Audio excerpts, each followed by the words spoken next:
Hey guys, um, quiz coming tomorrow. Um, Probably with graduation getting postponed, maybe it's gonna get canceled too. And I don't know what happens if it gets canceled. If schools, yeah, if graduation's canceled and rescheduled tomorrow, and then if there's no school tomorrow, then just whenever there is school again, that's when your test is. If school gets pushed back, the test gets pushed back with it.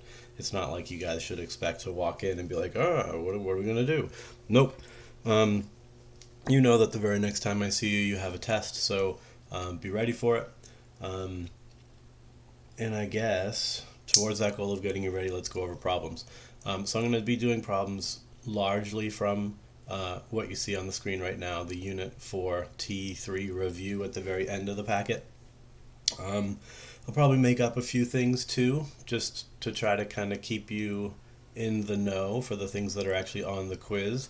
So I'll try to teach a little bit beyond what's in here too. So you should definitely watch with a keen eye towards that kind of thing. And of course, I'll have to backtrack in to do some polar systems because there's definitely a polar system on the quiz and on the test, and there aren't any systems in this review. All right, there's my dog, and just go back to me now. So let's just start from the beginning. I think that's the best way to go. All right, yoink. So look in here. A whole bunch of problems. This is all sort of the beginning stuff about just converting polar coordinates back to rectangular form. I'll do like one of those, I guess, and then we'll kind of move on. But for something like, let's say 17, to me certainly looks the easiest. It's got a nice clean radius, a unit circle, angle. So this is something we should be able to do without even needing any formulas. So for 17, I would draw a picture, and negative pi over 4 would rotate me down here into quadrant 4. And then a radius of 2 means I would push out a distance of 2, creating a hypotenuse whose length was 2. And then to find the rectangular coordinates, you're just looking for this x value. It would literally just be 2 times the cosine of negative pi over 4. But we should know from geometry that that would just be the hypotenuse divided by root 2. So that's going to be 2 divided by root 2. Which, by the way, is 2 root 2 over normal 2. The 2's cancel. So you actually just get root 2. So my x-coordinate's root 2. That means my y-coordinate's also root 2, because in a 45, 45, 90, the legs are the same. Now that one, of course, is down, so it's negative. But that means my rectangular coordinates are positive root 2 and negative root 2. And that's all they mean when they talk about converting back to rectangular coordinates, is you're just giving the traditional xy coordinates. So that's cool. Let's do number 15, just so I can remind you. 15 is not giving you a unit circle value. It's giving you just some random angle, 25. So if you've got a 25-degree angle, and then they're giving you a radius of negative 2.5, remember that's going to kick you out this way. So you would go out this way a distance of 2.5. And then actually the angle that would help you find your coordinates would be, well, by vertical angles, this is 25. And then that actual angle would be 205, because you'd do 180 plus. So that would mean that your rectangular coordinates would be 2.5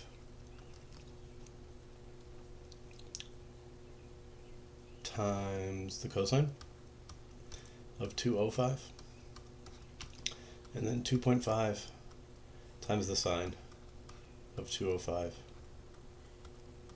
But wait, could you actually just use the negative radius that they gave you and use the 25? And I would say that, well, yeah, you can. Because 205 is a quadrant 3 angle, so the cosine will come out negative. So you have to use a positive radius with it to get an overall negative x coordinate like you're supposed to. But if you just let the radius be negative and use the quadrant 1 angle, then you'll come out negative and you'll get the same answer. Same with the y. If you use the negative 2.5 that they gave you, and if you use the sine of 25 that they gave you, then you're going to get the right coordinates right away. We don't even really need to mess with popping this into the other coordinate, into the other quadrant, and changing our angle. We actually can just pretty blindly take these numbers and it's going to work out fine. Okay, so that makes this really, really easy. Although you will not have a calculator for the test, so you would not have to evaluate the cosine of 25. If it was cosine of pi over 4, then of course you do have to evaluate that because that's on the unit circle. This you do not have to evaluate because it's not on the unit circle. Hopefully that's clear. Okay, what about 1920? I remember doing these in class, I think, but still. Here you've got a polar coordinate. Oh, when it says find all of its polar coordinates, that's not what we're going to do on the test. But I'm sure I will say something like, give me another coordinate that represents the same point in the plane as this. But this time make sure that r is positive. And also make sure that theta falls somewhere between 0 and 2 pi. So for that, you would just say, okay, I guess r has to be positive 1 then instead. And, well, where is this point? You should probably sketch it out first. So if they gave me negative 2 pi over 3, that's negative 120, but negative 1 would bump me out into quadrant 1. So we're just a quadrant 1 angle with a 60-degree reference angle. So if I use positive 1, then I'd want 60 degrees, which is pi over 3. So there's the answer under those conditions. I could say, hey, go ahead and use that negative radius. What's the matter with me? Use that negative radius. But also give me an angle that's, for some reason, between 2 pi and 4 pi.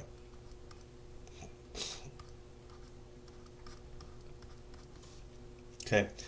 So to do that, you'd say, all right, well, I still want this point, but my negative radius means I still want an angle that's coterminal here.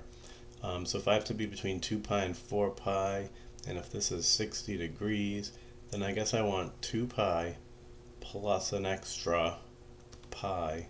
So what is it? It's 2 pi, then another half rotation, then a 60-degree rotation, so another pi over 3. So this is 6 pi over 3, and another 3 pi over 3, and another 1 pi over 3, which seems to me to be 10 pi over 3. So a second, or I guess a third coordinate that lands us in the exact same spot in quadrant 1 would be a negative 1 radius with a 10 pi over 3 angle. And then from here you probably get the idea. If you wanted to actually do the all, then you'd have to do like a 2 pi k, where k is an element of the set of integers. That's how you would write an expression that literally represented every single coordinate, but I don't care about that, so moving on. Alright, exercise 21 through 24, rectangular coordinates, find the polar coordinates, satisfy. Oh, that's what we just did, so I can skip all that. 35, write the complex number in standard form. Yeah, this is fine. Alright, so for 35, if you forgot, then this form here, cosine plus I sine theta, that is literally what cis has always stood for. It's the C from cosine, I from the imaginary unit, and S from sine, cis.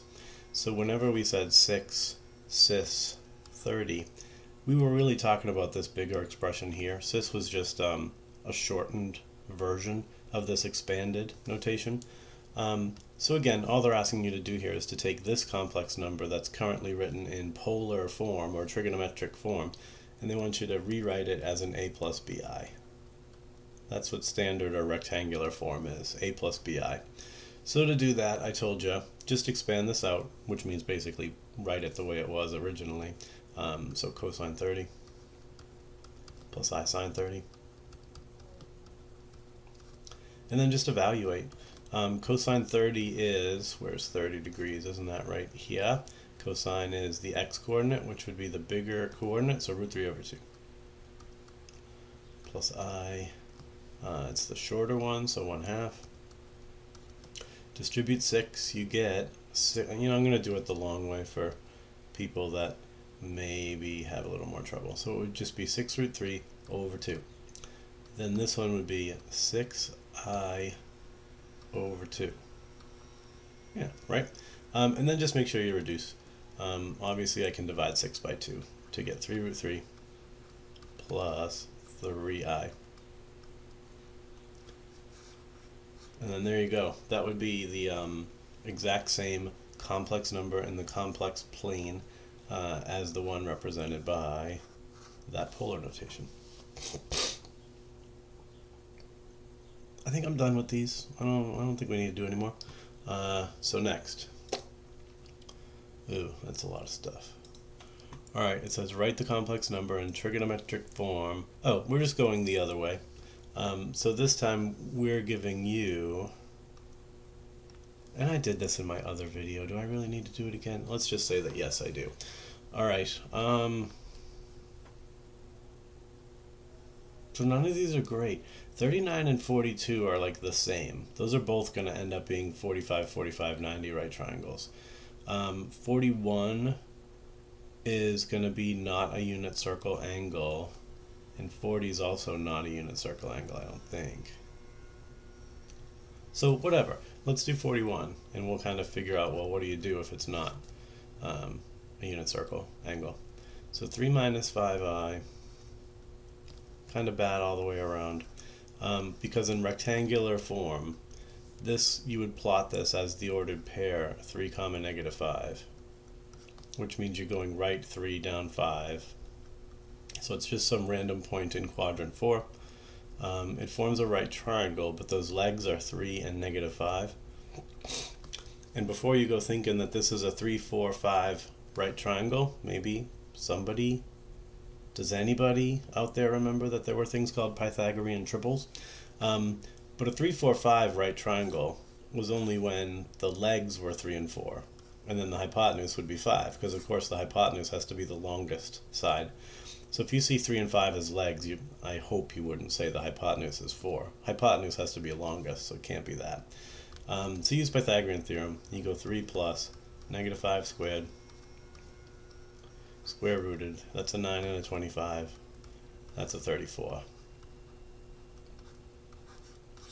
So we're just not getting away from it. Like, this one's going to be a radical. Nothing you can do about it.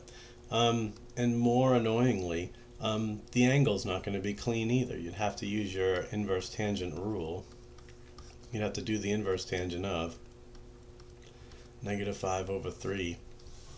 And, I mean, that's just going to be ugly. I'll get a calculator and we can do it out. Okay, I got one. It's sitting in degree mode, which I guess is fine. So if we actually did second inverse tan, I'm going to just do 5/3 because, you know, I like to just do absolute value. So my reference angle would be 59, but I want to be down in the other quadrant, so I would do 360 minus that answer. And it's going to be 300 point blah blah blah. So I'm pretty pretty confident I would never ask you to do this, but it is possible to convert these guys even if they don't have sort of clean values, even if they're not on the unit circle. So it'll be root 34 and then 300.964.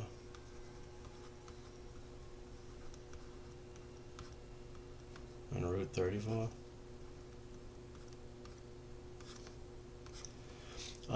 So there it is in polar coordinate notation, but that's not right because we're supposed to be doing it in trig form. So we would write it as root 34 cis 300 point blah blah blah.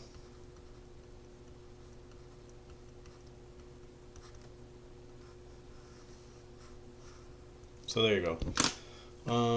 It's a little bit behind my face. All right. If you're looking at a different website for help, or if you're looking in the textbook or something, what just happened? Where's the camera? There it is. There, I'm back. I guess. Okay, yeah. Um, you may see some places that are doing this in radians, so just so you don't like freak out. Imagine if we were in radian mode, and then imagine if we did this inverse tangent thing. You would get this, which is in radians, and you would still just say, okay, I'm in quadrant 4, so I should do 2 pi minus. Instead of 360 minus, you do 2 pi minus. And then your angle would just kind of weirdly be 5.253. Since I still don't even really look at that and see it as an angle measure, I assume you guys don't really look at that and see it as an angle measure either. But if you happen to be looking at an answer key, or maybe if I'm about to post the answer keys from Churchill, if that guy is doing it in radians, then just know that if you're looking at the 5 point blah blah blah, that's just the radian angle measure. So whatever. I tend to stick with the degrees because I think it's it's what you're used to. But some people do use the radian measures even when they're in degrees. So there. Let's move on. Okay, hide the calculator. And move on. Move on to what? I think I'm done with that because you guys have that in the other video if you need to go back to it. Write the complex numbers.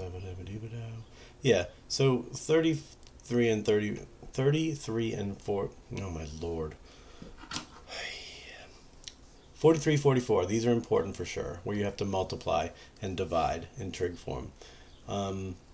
So what's important here is if I'm ever asking you to multiply complex numbers, you're going to want them in cis notation. So if I gave you them in standard form, your first move would be to convert them. Now these happen to already be in the form we want them to be in. So I see 3 cis 30. And I see 4 cis 60. So I know that to find the product, all we do is multiply the radii, so 3 times 4 is 12, and we add the angles, so 90.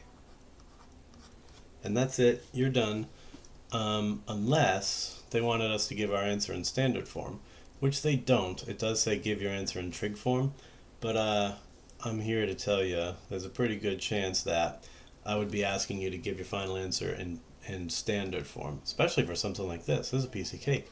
If our angle is 90 degrees and we're getting 12, then we're just going straight up by 12.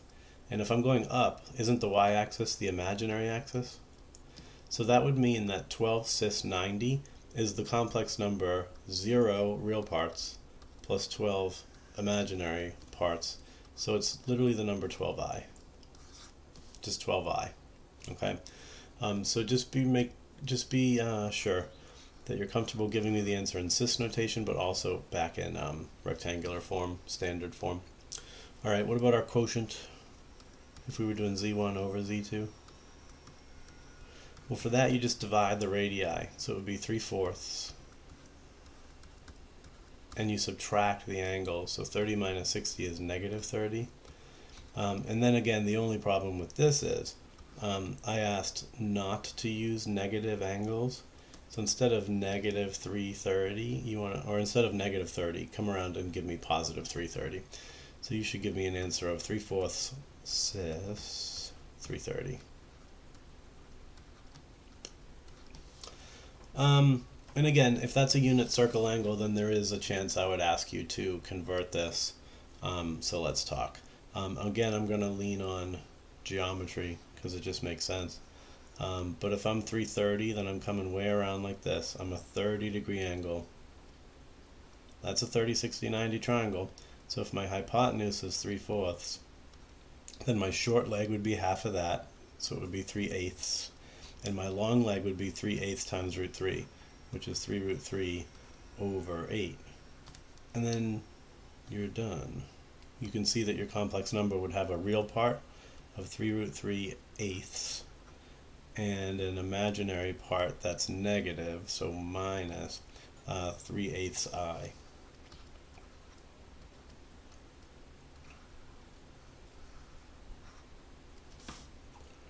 So that would be this number. This polar form complex number becomes this rectangular form complex number, or standard form complex number. Hopefully that made sense. Am I doing another one of those? I probably am, right? No, I don't think I am. No more multiplying and dividing. But the next batch of problems here, the 45, blah, blah, blah, that's asking you to raise complex numbers to a power, so that's where De Moivre's theorem comes in. So we'll do one of those, or two of these, or however many. Let's do 46, just because I feel like maybe we already did 45. So 46 is giving you 2 cis pi over 12. And then they're telling you to raise that to the power of 8. So to raise this to the power of 8, De Moivre's theorem says just raise the radius to that power. So your new radius will be 2 to the 8. And De Moivre's theorem says multiply the angle by 8. So you just do 8 times pi over 12. And so 2 to the 8 is something. We know that 2 to the 6th is 64. We saw that not that long ago. So 2 to the 7th then would be 128, and 2 to the 8th would be 256. Obviously, if I'm not giving you a calculator, 2 to a power, you guys could certainly do 2 to a power. But if it was anything kind of nastier, then you could just leave it as 2 to the power of 8. You wouldn't have to simplify it. But because this is pretty easy to simplify, I'm going to stick to the 256. And then that'll be cis 8 pi over 12, which if I reduce by a factor of 4 is 2 pi over 3. And then that's good because that angle is not greater than 2 pi. It's not negative, it's not greater than 2 pi. It's right in that window that we said we wanted, meaning theta is right between 0 and 2 pi. So I'm happy with it. But it is telling you to do both. So we do want A, the answer in trigonometric form, and now B, we do want the answer in standard form. So again, 2 pi over 3 is 120. That's another unit circle value, which means I'm doing this one geometrically, because if this is 120, then this is 60, and that means we're talking about a 30, 60, 90 triangle whose hypotenuse is 256. But I know that the short leg is just half of that, so 128. I know that the long leg is just the short leg times root 3, so 128 root 3. And there's your two components of your standard form complex number. It's going to be negative 128 as a real part, and then plus 128, 128 root 3, or I like the I first, don't I? So it would be plus 128 I root 3. So that's two of those down. Okay. And then 49, 50, 51, 52 are all roots. And this was the very last topic we talked about, so I imagine there's still confusion around this, so I'll try to do at least a few of these. Let's start with, 50 looks like it should be the easiest, right? Because it's just a real number, but it's probably not that easy. So for 50, you're given 8, which is technically 8 plus 0i, and that's in standard form. And we know the first thing we want to do to find these roots is actually turn this into cis notation, meaning get it into polar form. So to do that, I'm still a very visual guy, so I would draw this out. 8, the real number, would be 8 to the right. It's right there. So that would still be a radius of 8 and just an angle of 0. So isn't it just 8 cis 0? So that's it. And then you want the, what do we want? We want the third roots, or the cube roots. So you'd raise it all to the power of a third. And then you just use De Moivre's theorem the same way we used it for the last few problems. You're going to just take the radius and raise it to the power of 1/8. 1/3, I of course meant to say. And then you take your angle and you multiply it by 1/3, which of course is going to stay 0. But the cube root of 8 is 2. And of course, a third of 0 is still 0. So that's great and all. I feel really good about it, but this guy is only one of our cube roots. And we know that when we take cube roots, there has to be 3 of them. If we took 4th roots, there'd have to be 4 of them. And if we took 10th roots, there'd have to be 10 of them. So here's one, but I need the other 2. And how do you find them? Remember, it came down to that idea that our roots are always spaced equally around a circle in the complex plane. So the fact that our first root is 2, 0 means we're living on a circle of radius 2.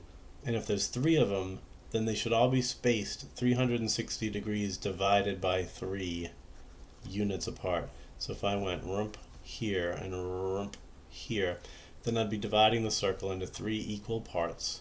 And that is how I would space the 3 angles of my complex numbers. So of course that distance there is just 360 divided by 3 because we did a third root. But, you know, no more degrees. We're sticking with radians. So it's 2 pi over 3. So I know that my next one will be 2 cis, well, 0 plus 2 pi over 3, so 2 pi over 3. And I know that my last one will be 2 cis, 4 pi over 3. So the cube roots, plural, are all 3 of those things there. And you don't have to worry about any fancy notation. You just list them all out.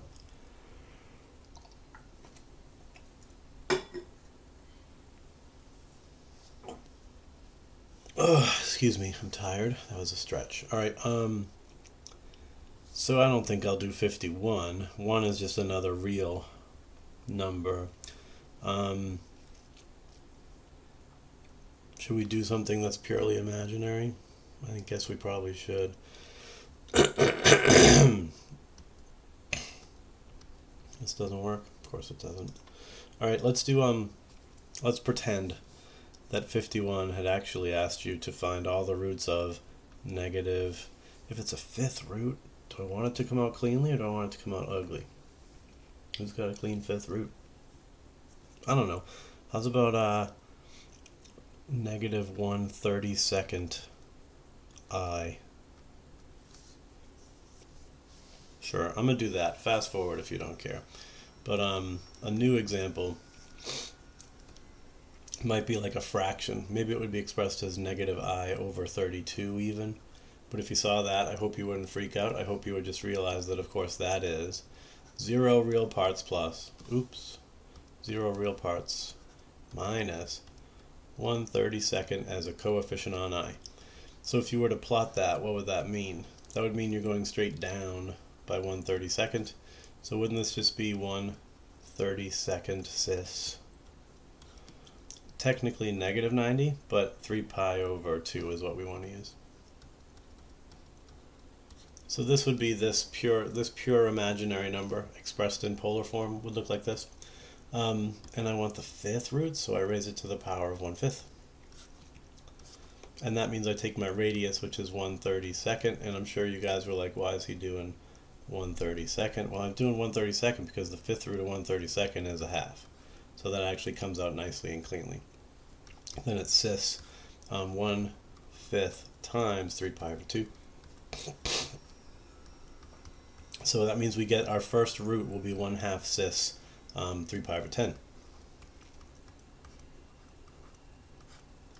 Alright, so that's our first one, 1. But we still need to find the second and the third and the fourth and the fifth. But that's easy, because we know the trick now. We know that the trick is just that they're going to be equally spaced around a circle. So my first guy being 3 pi over 10 will drop me somewhere in quadrant number 1. This would be 5, 3. So it would be like here-ish. I don't know where. And I'm going to be annoyingly weird because I'm a geometry teacher, but hey, if there's 5 answers, aren't they all going to live at the corners of a regular pentagon? So maybe I'm not being weird. Maybe I'm being awesome right now. But I'd like to think you guys can tell. It's not going to happen like that, is it? No. I think this thing will still be a little bit like askew. But you should probably be able to visualize that your 5 answers are going to live kind of like this, right? They're going to be here, here, here, here, here. So how do you find all those again? Well, you know that they're all just going to be 2 pi divided by 5 radians apart. This guy's going to be there. This last guy looks like it's at 0, but we know that's, again, this isn't perfectly drawn to scale. But everything here is just 2 pi over 5, 2 pi over 5, 2 pi over 5, 2 pi over 5. So that's literally all you do. You're going to know that your next ones are 1/2 cis somebody, and then 1/2 cis somebody else, and then 1/2 cis some fourth guy, and then 1/2 cis the last one. And how you get there?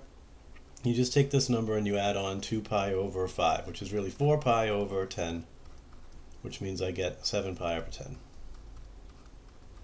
And then I get 11 pi over 10. And then I get 15 pi over 10. And then I get 19 pi over 10. And then I go back and make sure that I reduce the ones that are reducible, like this one, which means my little drawing should have been like this. There actually was an answer right on the y-axis. Because 15 pi over 10, if you divide by 5, is 3 pi over 2. But none of the other ones reduce. So there you go. That would actually be kind of an easy one. Ugh. All right. Kind of want to be done with this. Can I be done with this? I'm going to say I'm done with this because, again, there's more examples of this in the previous video if you want to go watch that. So moving on. All right, so back to graphs. I would like to think that because you guys already had a quiz on this and studied it already that you totally remembered all and that everything's still fine, but it's probably not fine, so okay. So it says here, decide whether the graph of the given polar equation appears among the 4 graphs shown. Okay, cool. So apparently these are yes and no questions. So 53, is it yes or is it no? This would be a rose, I think you're all thinking. It would be a rose whose petals have a radius of 3, so both of these have a radius of 3. I can see that. This is harder to see diagonally, but that looks like 3.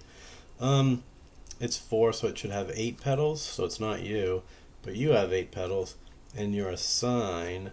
If you're sine, then how does this work again? Sine, a positive sign, would start at 0 and go like this, right? Now if it's 4, then what would be the theta value where our first petal has its symmetry? Well, this used to be 360 if I had no change to my period. If I was graphing 3 sine just theta, then my period would be 360. But we're graphing 3 sine 4 theta. So 360 gets divided by 4 and becomes 90. But then you chop that in half. So that point there is 45. So this guy here is 22.5 degrees. Is that what this angle right here is? We don't have enough of a grid really to tell that that's exactly what that is, but I'm going to say it, yeah, I think it is. I think that's half of 45. So I'm going to say yes to this. That graph B is the graph of number 53. Okay. But let's play this game a little differently now. Let's now play a game called is there any other equation for this graph that's present here? And it would have to have a coefficient of 4, that's for sure. It would have to be 3. How could I change this though? Could I say cosine? If it's cosine, doesn't our graph go like this, starting at a max? Doesn't that imply that there's always a leaf that has symmetry, or a petal that has symmetry over 0? And I don't see a leaf that has symmetry over the x-axis like this. So no, I don't think cosine could possibly be that graph. What if I just change this? What if I went -3 sine blah blah blah blah blah? Well, then this graph would reflect down, and then instead of having symmetry over 22.5, my negative radii would project me the opposite way.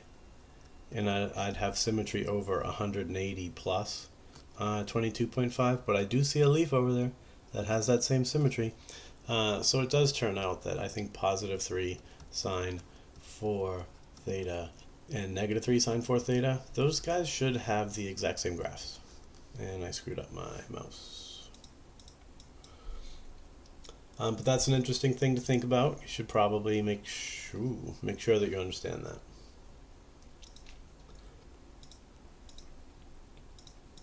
All right, what else? The other thing you should probably understand is, what if instead of giving you a graph, I just described this to you? What is graph A? Looks like a cardioid to me. It looks like it's symmetric about, or symmetric over, theta equals pi over 2. What else? It seems like it has a maximum value of 4.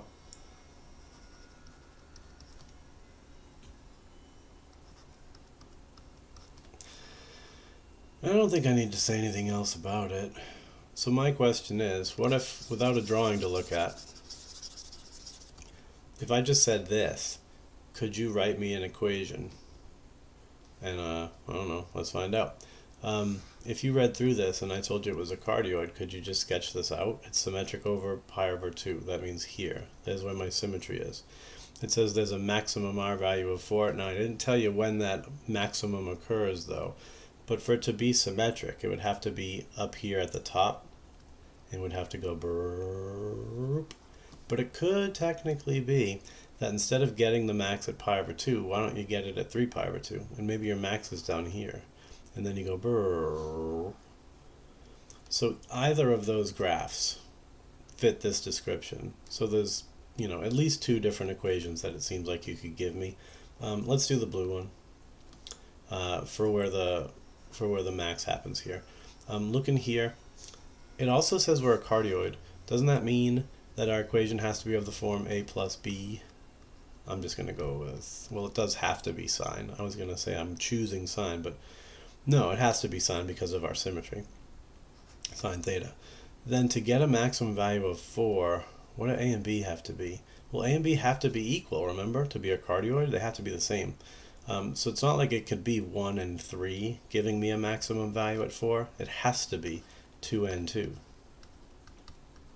And then, oops, am I just done here? I think we are. So what are these points over here?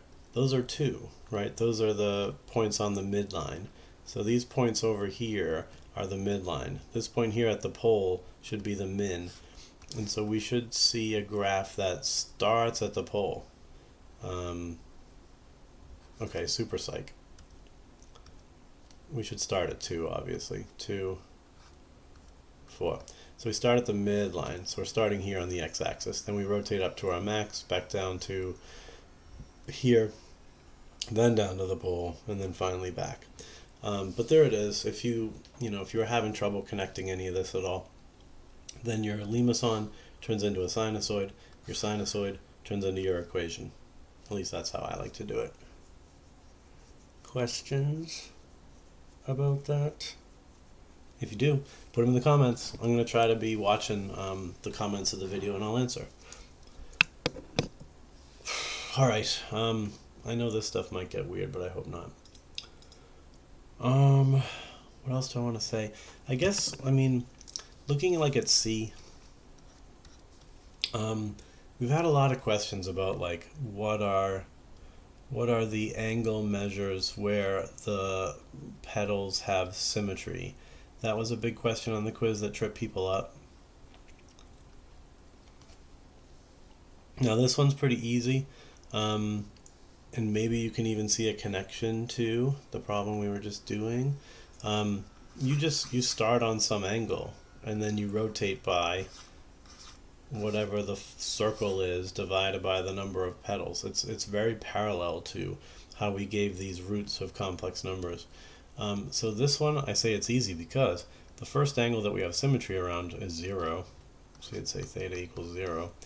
Then the next one that we have symmetry around is, well, it's a full circle divided by 5, right? So 2 pi over 5. So the next one is literally just 0 plus 2 pi over 5. Then the next one, 4 pi over 5. Then the next one, 6 pi over 5. Then the next one, 8 pi over 5. And there's all 5. Now this is a cosine graph. This would be 59 because it has that symmetry over that axis. So the sine ones are the weirder ones. The sine ones are the ones where maybe you've got a pedal here, I guess, but then the other pedals are like here, here, here, here. So how do we do those? I guess even this one wouldn't be that bad because you could kind of just maybe take 90 as your starting point and then spread everybody out by 2 pi over 5. I don't see why you couldn't do that. So maybe that's still equally easy. But there's got to be a question somewhere where it's not so easy.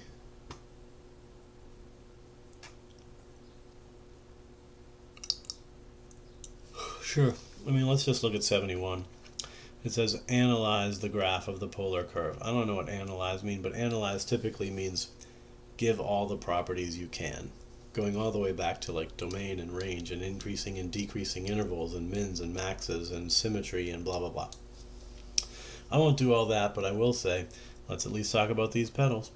So 2 sine 3 theta, what's that going to look like? Well, I know it's going to look like this. Burp. It's going to have its max at 2, its min at -2. But most importantly, when you're trying to do these questions about the theta values that you have symmetry over, is to remember, okay, well, what's the period? Now, the period of the parent function is 360, but that gets divided by 3, so this is 120, so this is 60, so importantly, this is 30. So we can see that our first pedal has symmetry over 30 degrees, meaning pi over 4. So theta equals, oh my god, I said pi over 4, pi over 6. So theta equals pi over 6 is for sure the first pedal over which we have symmetry. Then, what's the next pedal going to be? Well, you could come over here. This is 30, 60, 90.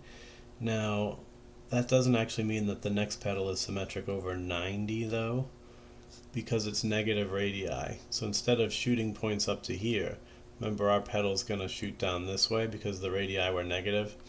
So actually the next one that we have symmetry over is 3 pi over 2. And that'll actually be the third one, because we were symmetric over pi over 6 first. And then if we are 3 pedaled rows, then this pedal plots first, giving me symmetry over pi over 6. But then it's this pedal that plots second. And it's technically getting sort of generated by the angles around 90, but it's getting projected the other way, so it's really giving us symmetry over 3 pi over 2, like I said. And then finally, you get that pedal last, and that pedal's giving us symmetry over 2 pi over 3. 2 pi over 3, right? Anyway, let me give you the easier way again in case you forgot. Aren't we just separating these by 2 pi over 3 because there's 3 of them? So once you find one angle that you have symmetry over, you just generate the rest by adding on that amount. And that amount for 3 is 2 pi over 3. So from pi over 6, add 2 pi over 3, but that of course is 4 pi over 6. Okay, so I did say the wrong answer for that one. We're adding 4 pi over 6, so it's 5 pi over 6. And then it's 9 pi over 6, which reduces to 3 pi over 2.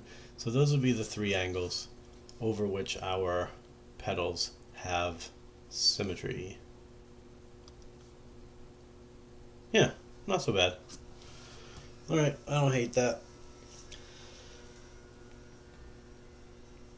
Stretch. Alright, something else to review real fast are the graphs that aren't limacons or roses.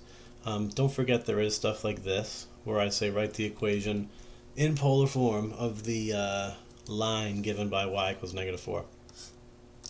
So even on a big old polar grid of just all these circles and radii shooting all over the place, you could still just get a horizontal line.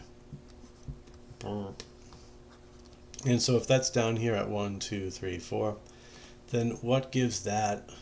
What gives that? And I would say, I'd like to say that you all know that it's either going to be r equals -4. I forgot the negative. R equals -4 secant theta, or it's going to be r equals -4 cosecant. And that's a pretty easy way to remember. And you just don't remember, you just do the work. Remember, we could literally just convert this to this form. And y is who? Isn't y r sine theta equals -4? So to solve for r, you'd divide by sine. And then you would remember that, of course, that's the reciprocal of sine, so it's cosecant. A horizontal line is definitely cosecant. And that's it. So horizontal lines are cosecant. That must mean that vertical lines are secant, which would mean that the answer to 66 is r equals 5 secant theta. So the horizontal lines and vertical lines should be pretty easy, especially if you can remember their equations, that horizontal lines are y, and y is r sine, which means you divide by sine and get cosecant. Okay. What about that other one? So 67 is a circle. 67's ugly, actually. Let's not do that. I mean, it's not that ugly, but I don't want to do it. I don't think there's much on the quiz about like the converting the equations. But let's play a game real fast where you're 0 and you're half. Oh, I need you to be somebody else. Why don't you be 16 for me, big guy? Because that would make our radius 4, right, class? And then let that be 2. Alright, here's what I need you to remember. That circle there is where? Well, x would be, the h value at least is 0. The k value is -2. So 0, -2 puts me down to... Oh wait, I want my radius to be 2. Hang on, I got this. Alright, so this should have been 4. Imagine if I gave you that equation. 4. Alright, then if my radius was 2, then I would go up 2, passing through the pole. I would go down 2, I'd go right 2, left 2. And I would have myself a circle that passes through the pole and is tangent to an axis. Is this one of the special graphs whose formula we should have memorized? And the answer is yes. This is an r, an r equals, what did we say? Did we just say a sine theta? Or an r equals a cosine theta? But again, if we have symmetry over the y-axis, we know it's the sine equation, right? If we had symmetry over the x-axis, it would be the cosine equation. But we also see that we're down under the axis, so it would be negative. And this a value, is that a value the radius, or is it the whole diameter? Well, let's just sketch it out. Sketching things out is still the safest way to do this. So it looks like at 0 degrees, I'm getting 0. Looks like at 90 degrees, I'm either getting 0 again, or I'm projecting down onto my maximum value of 4. Let's try that. At 90, I'm getting 4. I think I'm about to screw this up. Then at 180, I'm back to 0. Oh, by the way, that was supposed to be negative. My bad. Scratch, scratch, scratch. So I'm getting 0 at 0. At 90, I'm getting -4 because I'm getting this point. Then at 180, I'm just getting 0 again. Then at 270, I'm projecting down and I'm getting +4. So positive. And then I get 0 again. So there's your sinusoid. Notice it is an upside down one. And notice also that the amplitude is 4. So the coefficient wants to be 4. But because we're down, it needs to be -4, and it is sine theta. So hopefully you could kind of do that. Yeah, I don't know. So if I gave you this equation, you'd hopefully just turn this equation into this graph. And I would definitely expect you to be able to work from this graph to just writing its equation. Okay. I want to be done. But I can't be done yet because there's one thing I definitely haven't done yet, which was to go back to solving systems. And I guess I owe you a couple of systems at least. So I'll do a couple. So these are the systems. I guess maybe we didn't really do any, so I'll just pick a couple and do them.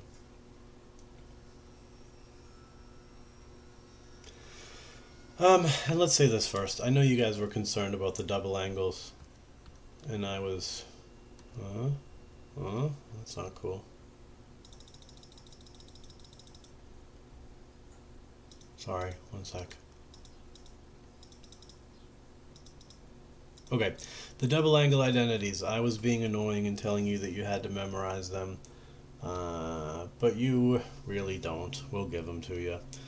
So cosine of 2 theta, you had, what, cosine squared theta minus sine squared theta? But that also could become 2 cosine squared? I mean 2 cosine, yeah, squared, minus 1. Or it could be 1 minus 2 sine squared. But I'll just post these identities on the board probably.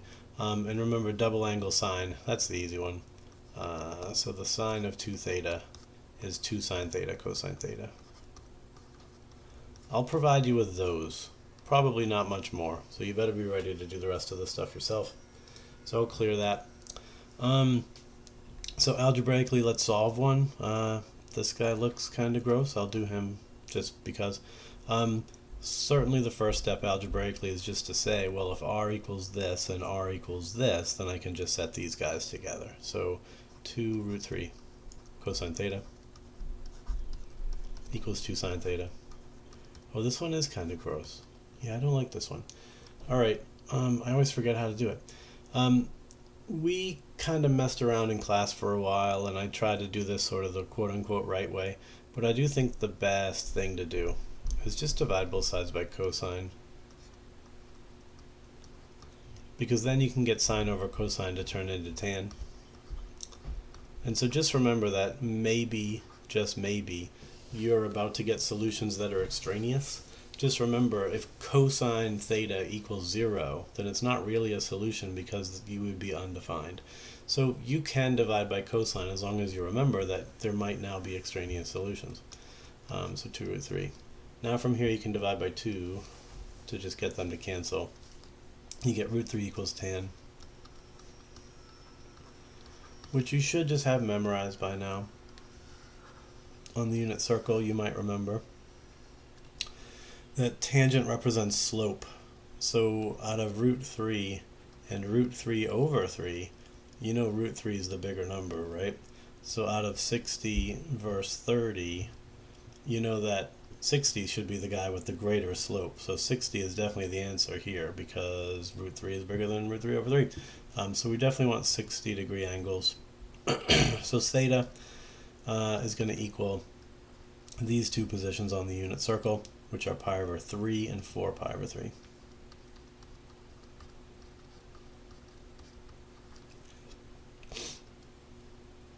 But again, those are not really your solutions. Your solutions are ordered pairs of the form r comma theta. So make sure that the answer you give me actually includes some radius in pi over 3, and then some radius with the 4 pi over 3. And to find that radius, you just take these angles and you substitute them back in. Or we're over here, right? So what's the sine of pi over 3? Well, sine of pi over 3 is the y value associated with it, so it's looking to me like a positive root 3 over 2, which times 2 is giving me positive root 3. Over here, though, the sine of 4 pi over 3 is negative root 3 over 2, which times 2 is negative root 3. So notice I don't just get the same two radii necessarily. You might get root 3 and then negative root 3. You could potentially get something else entirely. So we see that there's two solutions. Oh, it's behind my face, of course.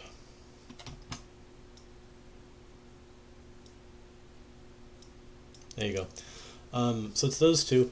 And then just remember, the next step from here could be for me to ask you to like graph them together and plot the points, show that these two are solutions, show that any other points of intersection are just common points.